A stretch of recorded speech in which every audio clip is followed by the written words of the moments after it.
911 emergency.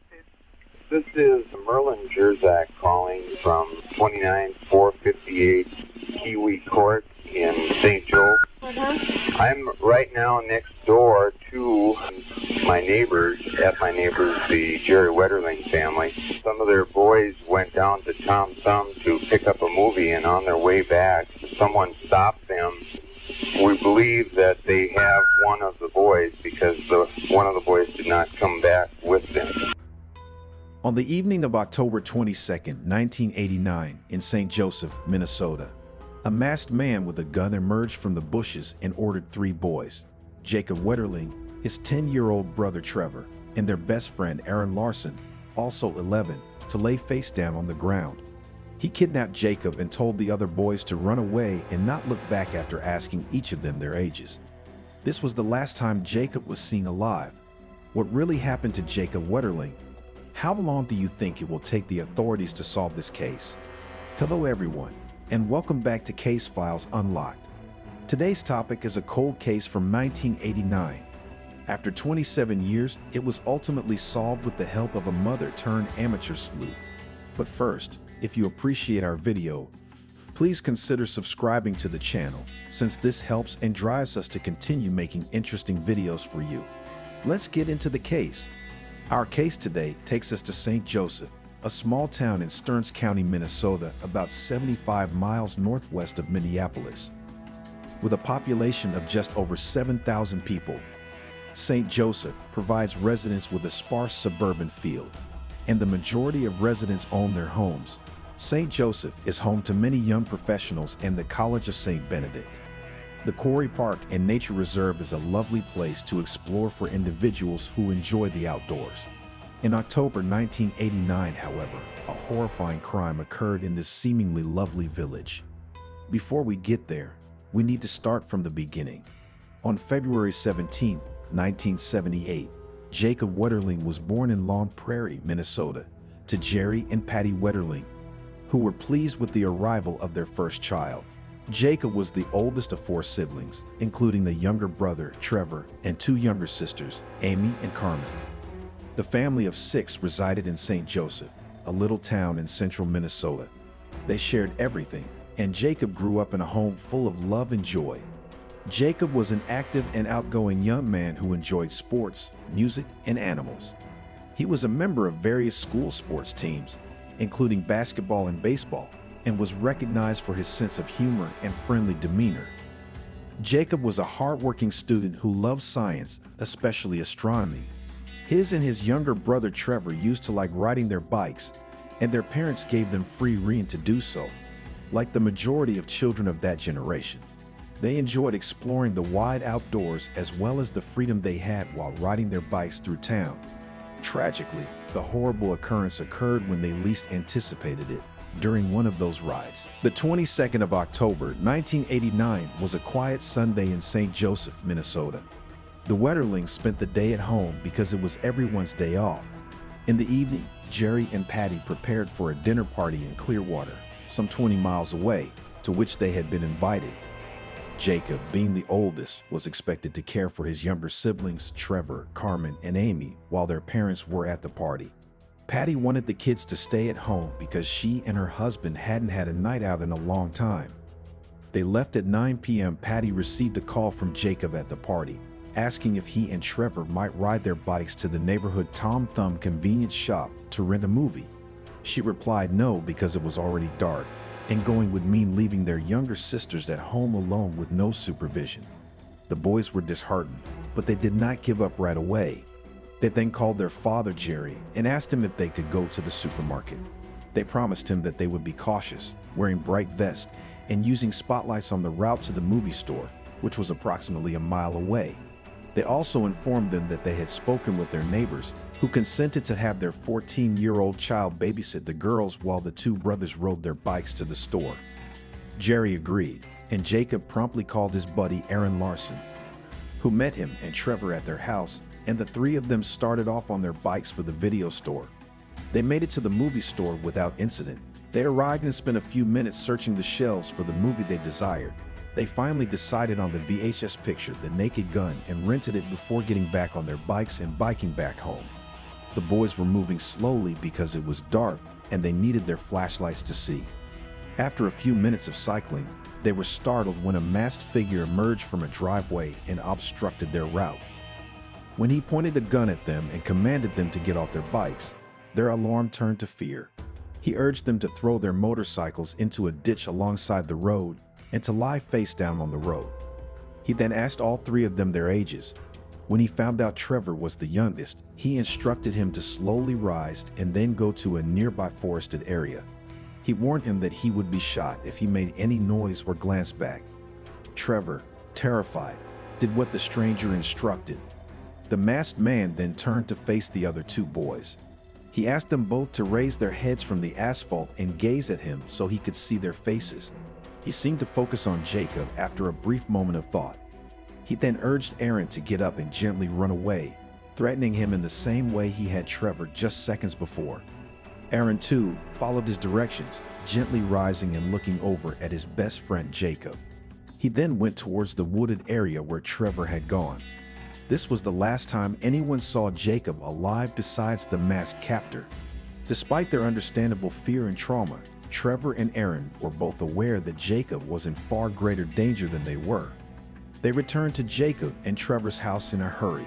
Because no adults were present, they informed their neighbor's daughter, who was babysitting the girls, of what had occurred. The males were noticeably shaken, and the girl realized they weren't joking and that something terrible had happened. She summoned her father, Merlin Jerzak, who arrived at the Wetterling residence. He swiftly dialed Patty and Jerry, who were still at the dinner party, as well as the authorities, who arrived promptly. 911 emergency. This is Merlin Jerzak calling from 29458 Kiwi Court in St. Joe. I'm right now next door to my neighbors, the Jerry Wetterling family. That's where you're calling? And some of their boys went down to Tom Thumb to pick up a movie, and on their way back, someone stopped them. We believe that they have one of the boys because one of the boys did not come back with them. Okay, were they picked up in a vehicle? Just a second, I'll ask boys. Was there a vehicle there, or was he walking? They didn't see a vehicle. This person appeared on the road when they were bicycling back home. And they don't know where the other friend is at? They don't know where their brother and friend is at. So we're missing two people? You're just missing one. Did they see the individual at all? Yes, they did. Did you see the individual at all? He had a mask. Patty and Jerry returned home from their dinner gathering promptly. They were horrified by what had happened to Jacob, but they were also happy that their other son, Trevor, was safe and at home. Soon after, a full-fledged hunt for Jacob began. The Stearns County Sheriff's Office descended on the dead-end road where Jacob had been abducted. However, in the early stages of the investigation that night, the officers made a critical error. They did not interview everyone in the homes around the abduction scene that night. In missing person cases like Jacob's abduction, it is frequently critical for authorities to question people in and around the region where the abduction occurred during the first 24 hours of the search. This is because people's recollections are still fresh, and they are more likely to have seen or heard something out of the ordinary than people further away from the location of the abduction. However, the police at the time were perhaps overconfident that they would find Jacob quickly, so they did not take the appropriate precautions. The sheriff's department officials prioritized searching for Jacob on foot and by air from a helicopter over interacting with everyone who lived near the abduction spot. They did, however, interview one man named Dan Rassier, who lived extremely close to where Jacob was stolen. Dan informed them that the night Jacob was kidnapped, he saw a little car hurry up his driveway, then make a fast bend and return the weight when it realized the route was a dead end. At the time, authorities assumed that this was most likely the car of the perpetrator. They also discovered tire traces near the abduction scene, which were used as evidence. However, because of his proximity to the crime scene, they suspected Rassier himself at the time. Stearns County Sheriff Charlie Graff recalls thinking at the time that the case would be solved in a matter of hours since the police rushed so swiftly to the site, allowing the suspect very little time to flee. But he couldn't have been more mistaken. The hunt was called off around 3 a.m. on the first night. due to a shortage of light on October 23, 1989. The officers began their search for Jacob at 8 a.m. the next day. FBI agents joined the case to help with both the search and the investigation when the search restarted, joining deputies from the Stearns County Sheriff's Department. On the 24th, an FBI profiler was assigned to the investigation based on what was known about the kidnapping and the individual who kidnapped Jacob. He speculated that the individual was most likely a white loner with a physical disability who had previously committed a similar murder. A prayer vigil was conducted at St. Joseph Church on the 25th, which drew over 500 people who came to pray for Joseph's safe return. The case was broadcast nationwide on Thursday, the 26th, and business leaders from Minneapolis and St. Paul offered a $100,000 prize for Jacob's safe return. On the 27th, the governor of Minnesota said that the National Guard would join the search along with the State Patrol, and that they would explore an area of 700 square miles around St. Joseph in the hopes of finding Jacob. The search for Jacob was one of the most extensive ever conducted in the United States. The case attracted extensive media coverage. People across the country showed their support for the Wetterling family in a variety of ways. As a symbol, many wore white ribbons pinned on their shirts. Thousands of pamphlets were printed and posted in business windows, distributed in pizza boxes, and mailed. Radio stations throughout Minnesota played Jacob's favorite song, along with a message from his mother, Patty. People used these tactics to spread the word about the missing youngster before the internet existed. Hundreds of volunteers volunteered to assist in the search for the toddler, with many working 18-hour stints. Sniffer dogs were utilized in an unsuccessful attempt to track a scent. By the end of the first week, on October 29th, there were over 100 agents and policemen working on the case from a variety of state and federal authorities. Unfortunately, there was no sign of Jacob. Many people criticized the police at the time for expanding the search too quickly. Instead of conducting a large-scale manhunt that attracted national media attention, they should have concentrated on a small circle surrounding the spot of abduction and thoroughly interviewed everyone who was present there before going on to a bigger search. Investigators gave sketches to the public on 3 different dates in November 1989. On the 6th, a man was seen in the Tom Thumb convenience store on the night of the kidnapping. He was said to be staring at customers. He was white, in his 50s, weighed 200 pounds, and had white hair. On November 12, they shared 2 more sketches 6 days later. One was of a man overheard discussing the kidnapping at the Tom Thumb shop 2 weeks after it occurred. The other was of a man suspected of attempting to kidnap a boy in the Minneapolis neighborhood of New Brighton. Both of these, they claimed, matched the earlier sketch of the man spotted loitering at the Tom Thumb convenience store on the night Jacob was abducted. They got a lot of ideas from these sketches, but none of them worked out. On November 30th, they issued a composite sketch of the abductor that they believe is the most accurate, including elements from the 3 prior sketches. Despite the fact that investigators received several tips from this composite sketch, none of them went somewhere tangible. On December 13th, FBI agents spoke with Jared Shirel, a 12-year-old victim of an assault and abduction in January 1989 in Cold Spring, a nearby hamlet. Investigators suspect that the perpetrator in both of these crimes is the same person, and they met with Jared to ask for their assistance in creating a sketch of the man who took him.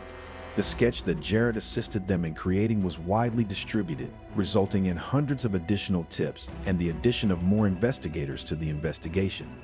On December 16th, FBI agents interrogated a possible suspect, Daniel James Heinrich, of Paynesville, Missouri, roughly 30 miles from St. Joseph. There have been a lot of kidnappings and assaults on young boys in that area in recent years, not including Jacob and Jared. When FBI investigators interviewed Heinrich, he denied knowing anything about Jacob and Jared's cases. Investigators were left scratching their heads, unsure of where to look next. On January 12, 1990, they focused again on Heinrich and interrogated him. This time, he gave them his tennis shoes and samples of his body hair to compare to any evidence they had. 3 days later, on January 15th, Heinrich authorized investigators to extract the rear tires off his blue 1982 Ford EXP hatchback and compare them to tire marks discovered at Jacob's abduction scene. The next day, January 16th, Detectives discovered that Heinrich possessed another car, a 1989 Mercury Topaz, until March 1989. This meant that if he had truly abducted Jared, he would have done so in this car. They acquired access to this car, and when they had Jared sit in it, he told them that on a scale of 1 to 10, the car was an 8 or 9 in terms of similarity to the car in which he was abducted a year before. Agents raided Heinrich's residence on January 24th and confiscated several things, including 2 police scanners, a carrying case with lists of scanner frequencies, a pair of boots, and apparel. Heinrich was made to appear in a police lineup with 5 other white individuals on January 26th for Jared to see. He was unable to identify whether any person had abducted him and only gave Heinrich a 4 on a scale of 1 to 10. On February 9, 1990, the FBI acquired proof that a fiber found on Jared's clothing matched fibers taken from Heinrich's Mercury Topaz in January 1989. Heinrich was detained the same day in connection with Jared's kidnapping and assault case, but he denied any involvement and was released without charge. Following this, the number of agents working on Jacob's disappearance gradually began to decline over time as the number of leads to follow up on dried up. Even though the case cannot be closed, missing person inquiries must stay open. The trail was lost, and the case went cold. The entire search and inquiry were a nightmare for the Wetterling family. Despite great support from their community and others from throughout the country, they were devastated by the deaths of their infant son and brother. They gradually began to question if Jacob would ever return alive to them as time passed. Even in her sadness, Patty Wetterling vowed that other families like hers should not have to go through what she and her family did. The Wetterlings have announced plans to establish the Jacob Wetterling Foundation on January 16, 1990, to assist with this. Their purpose was to educate the public about criminals who kidnap children, how they accomplish it, and what each member of the community can do to put a stop to it. Even though the family was in excruciating pain, they used their suffering to serve others in whatever way they could. The Jacobs case altered the entire landscape of U.S. law governing such matters. The federal Jacob Wetterling Act was passed in 1994. It was during this period in American history that legislation was passed requiring each state to maintain a sex offender registry. This statute has assisted numerous other people over the years in solving the cases of their own missing children, and it has left a legacy that will last forever. Despite everything they did to aid others, the Wetterlings still had no answers regarding what had happened to their beloved Jacob. They hoped against hope that he was still alive, even though, as time went on, this hope faded somewhat. Enter Joy Baker, a 43-year-old mother of 2 who was intrigued by Jacob Wetterling's case in 2010 when she got in her car one day and drove to the kidnapping scene in St. Joseph. Joy was 22 years old. Jacob was kidnapped in 1989. And now she sat in the rural town, staring at the place. She felt compelled to find the answers. Joy did what she knew best because she didn't know where to start. She was a blogger, and on October 23, 2010, she posted a piece titled, "Where Are You, Jacob?" on her blog, dedicating it to the son who had been missing for 21 years at the time. She had no idea that this would be the beginning of a trip that would dominate the next several years of her life and take her to places she had never dreamed of. Every detail was scrupulously chronicled on her old-school blog from then on, so one can see the path she took. She dug headfirst into the case, raising questions and investigating every conceivable clue she could find. She combed through old police files and newspaper stories, looking for any scrap of information concerning the case. And she quickly discovered that a number of errors had been made during the initial investigation. At the time, law enforcement had not followed up on credible leads. They mishandled evidence or lost it entirely, and they even failed to question some critical witnesses. Joy's research was so thorough that one of our blogs was exclusively about the weather forecast and moon phases on the night of the abduction. She deduced from this that the witnesses would have had difficulty seeing a car that night because the moon would not have fully risen, implying that the abduction would have occurred in deep darkness. And Joy went down the path she was on, gathering whatever information she could about the decade-old case. Jared Shiro, who had been a part of the original inquiry and whose case had been linked to Jacob's, led her to him. Jared, now in his 30s, is still anxious for justice for the horrible experience he had as a child. Jared and Joy started working on the case as a team, and the true breakthrough came when they came upon an old newspaper item from 1987. This article details a series of kidnappings and assaults on young boys that occurred between 1986 and 1987. A masked and armed person carried out each of these in the same way, and they all happened in and around Paintsville, a little hamlet about 30 minutes away from where Jacob had been taken. Joy was able to locate a number of the victims with Jared's assistance and discovered that they were all now grown men seeking answers for the atrocities they had witnessed decades before. Jared and Joy collaborated to sketch out the locations of each of the attacks, which they dubbed the Paintsville Assault Cluster. They were astounded by the facts they discovered and provided to the police, reviving a decades-old probe. Suddenly, it became a massive story again as Joy's blog went viral and suggestions for the police poured in as the case garnered national attention once more. Joy's blog went dark after that as the police investigation took over. Finally, 26 years after the initial incident, authorities were back on the trail in 2015. They have proof of a foreign DNA profile detected on the sweatshirt Jared was wearing when he was kidnapped. On July 10, 2015, they discovered that this DNA profile might be matched to a male who was now 59 years old and lived in Paintsville at the time of the abduction. Daniel James Heinrich was the man in question. He had been a part of the original inquiry and had been on Jared's radar as well, but there was never enough evidence to indict him. Finally, on October 27, 2015, Special Agent Shane Ball filed a sealed criminal complaint against Heinrich in the presence of U.S. Magistrate Judge Jeffrey J. Keyes. While the statute of limitations on Jared's case had expired, Heinrich was charged with 25 counts of other crimes. Following this, he was caught, and the matter went to trial, where his attorneys agreed to a plea bargain in which he would only be charged with the other charges, rather than abduction or murder. In exchange, Heinrich revealed to them where he buried Jacob's remains on August 31, 2016. The location was a farm just outside Paintsville, about 30 miles from St. Joseph, and not far from Heinrich's home at the time. Heinrich went before the court on September 6, 2016, over 27 years after the kidnapping, and confessed to abducting, abusing, and murdering Jacob Wling on that terrible night on October 22, 1989. He also admitted to the kidnapping of Jared earlier that year. He told the court how he was driving down the road when he observed 3 young guys riding down the road with flashlights on. He stated that he had stopped in a driveway and was waiting for them to cross it. Then he kidnapped Jacob and ordered the other 2 boys to flee. He then drove with Jacob to Paintsville in a neighborhood he was familiar with. He shot and killed him here, then dumped his body in a gravel pit near the sewage pond road. He then went home and waited for a few hours. He returned to where he left Jacob's body after midnight and carried him 100 yards to the north of where he'd shot him.